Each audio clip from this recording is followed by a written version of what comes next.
Welcome to the first in the series that I'm going to call So Here's the Thing.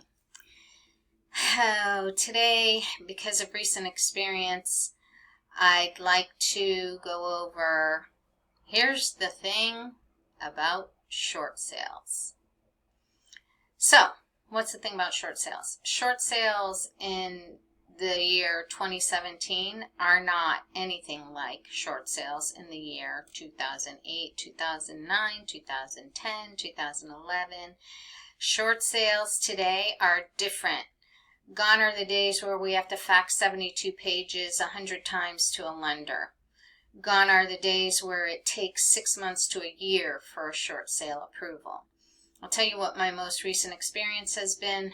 We've just completed one of 2 short sales that we had the listings on for the year. We are working with an attorney's office who's doing the negotiations for the sellers, and I'm in constant contact with that attorney's office.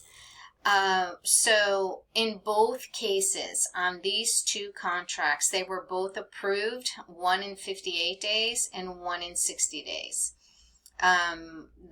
One of them took the second lender 90 days to get approval to us. And here's the way that a short sale goes. A lot of people don't understand what a short sale is. So I'm going to start from top to bottom. A short sale is when a seller or owner of a property is what they call upside down in their mortgage. And that means that they owe more than their home is worth. So they are short of the amount owed on their mortgage or mortgages. So what do you do if you're a buyer and it says short sale on the listing? Number 1, make sure that you have an agent who knows what a short sale is and who has experience with short sales.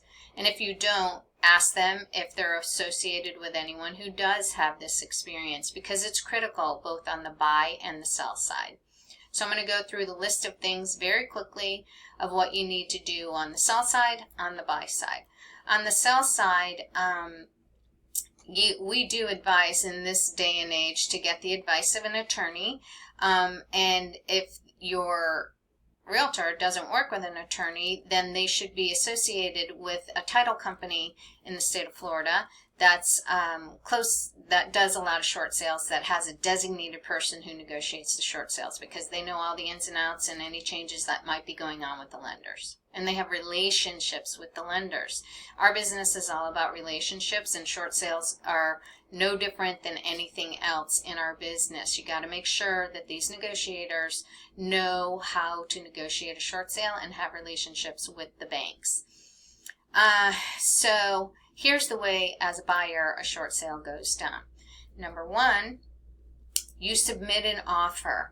That offer that you're submitting, that you also have to submit a short sale addendum in the state of Florida that supersedes anything in the contract. So you need to understand that right off. So we use the FAR bar as is, and we use the short sale addendum that goes along with the FAR bar as is.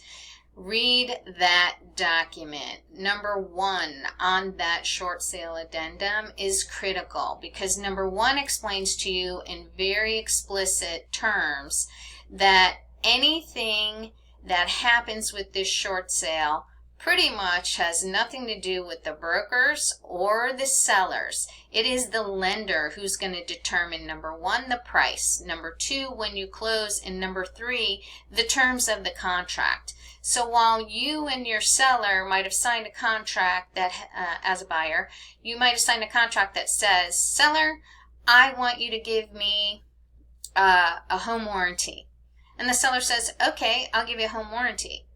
Well, when the approval letter comes from the lender, and the lender says, no home warranty for you, here are the things that we're willing to pay for, and here's the amount that we're willing to accept, and here's the date that we want you to close on. That's it.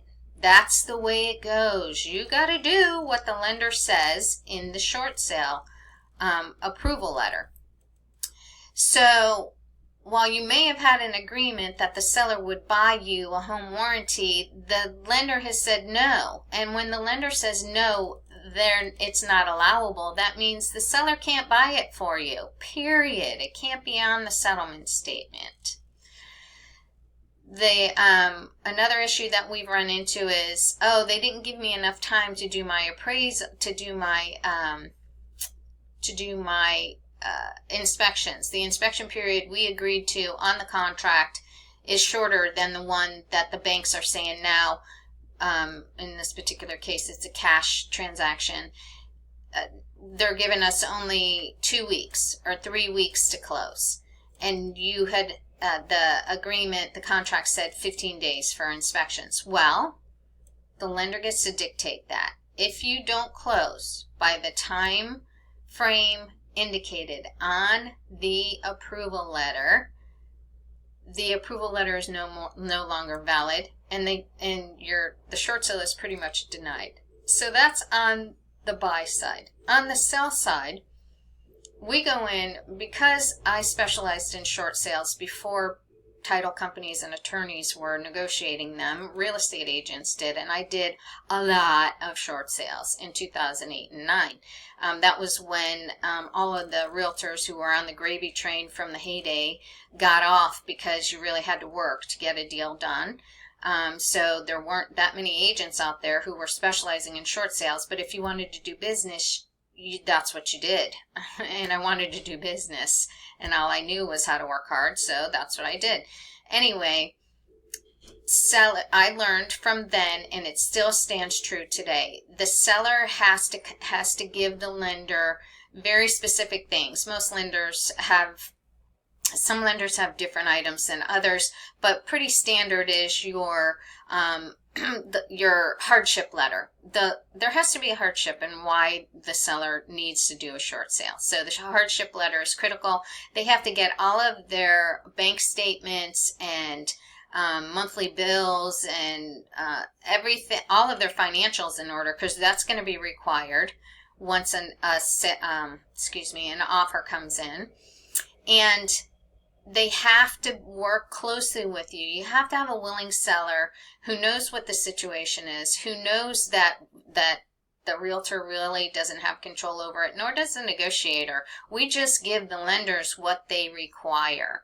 If I've learned one thing, especially in these past 2 transactions, the person who's negotiating this is critical. I've worked with 2 really good, this individual who is working on this from the attorney's office, and we do have a title company who works some of our short sales too. In this particular case, both of these sellers chose to go through the attorney for various reasons.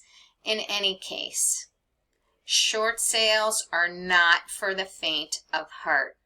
Short sales, Mr. Buyer or Miss Buyer, and Mr. Seller and Mrs. Seller, you need to entrust your agent and the negotiator that you're working with, that they're working on your behalf.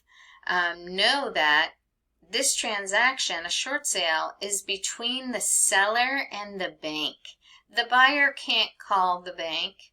The buyer can't say, I disagree, here's what I want to offer, even though you say, bank, Mr. Lender, even though a buyer might say, I don't agree with that, you can't go back and expect the bank to change their price. They've done an appraisal.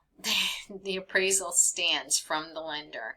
And your out is, it's an as-is contract, Mr. or Mrs. Buyer. You can walk away. The short sale addendum clearly states once you get the approval letter, you decide, do you want to move forward with this? So let me say one more thing about being a buyer on a short sale. The short sale addendum that we use says that you don't have to do, the only timeline and deadline from the contract that you have to abide by is get the escrow in by the date that you said you would. All other deadlines don't begin until the approval letter is received. So that means your inspections don't have to be done. there's your application for your loan doesn't have to be done. All of those time frames that we track through that have deadlines on the contract, they don't kick in on the addendum that we use. They don't kick in until the letter is received. However, if you don't want to wait 60 days, you can pay for the inspection, and if it's not what you like, you can walk away at that time. But no, if you don't come to terms with the lender once they approve your short sale and the letter comes out, and you've already done your inspections, and you've already paid for a roofer to go out, and you've already spent some money on this, the lender's not going to give you your money back. You have the option as a buyer, do the inspections before or wait for the letter on the addendum that we use. Anyway, I felt that this was necessary because we've had a buyer on a short sale that didn't work out for her because she didn't like the number that the lender came back on. And we've had two sellers who I believe are working toward closing on the second one. We already closed one this week. The other one is supposed to close tomorrow. And we're having difficulty with a buyer who is actually a real estate agent who doesn't know anything about short sales. We're having a little difficulty with a buyer not understanding exactly how a short sale transaction goes. So I thought, I'm just going to do a video about it. So here's the thing. If you have questions on a short sale, ask your realtor, what is the process? Go to your bank's website and read. They all have them. They all have a page dedicated to distressed properties. And if you are going into foreclosure or you need to do a short sale, every lender has a page dedicated to this. Read that and find out from the people who have done this, and trust, please, trust what those people are telling you. So here's the thing. You can be very successful in selling and purchasing a short sale. Just ask the right questions and go to the right people. That's it. Have a great day.